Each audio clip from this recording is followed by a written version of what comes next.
দালিলিকভাবে কথা বলি।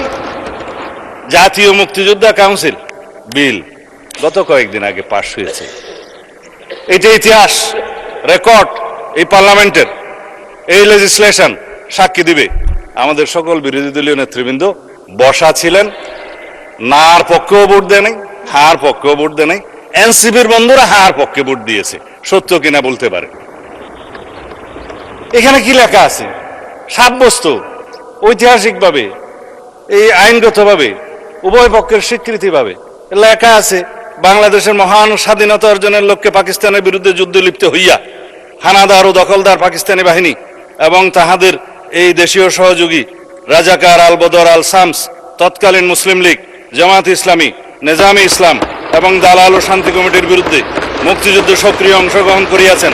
এই সকল বেসামরিক নাগরিক উক্ত সময়ে যাহাদের বয়স সরকার কর্তৃক নির্ধারিত নিম্ন বয়সের সর্বনিম্ন বয়সের মধ্যে এবং সশস্ত্র বাহিনী, east Pakistan rifle, EPR, police বাহিনী, মুক্তি বাহিনী, প্রবাসী বাংলাদেশ সরকার ও উক্ত সরকার কর্তৃক স্বীকৃত অন্যান্য বাহিনী, নৌ কমান্ডো, কিলো ফোর্স, আনসার সদস্য এবং বাংলাদেশের নিম্ন বর্ণিত নারীগণ, নাগরিকগণ ও বীর মুক্তিযোদ্ধাদের অন্তর্ভুক্ত হইবেন। তার মধ্যে বীরঙ্গনা হয়েছে, নার্স, ডাক্তার, চিকিৎসকদেরকেও বলা হয়েছে।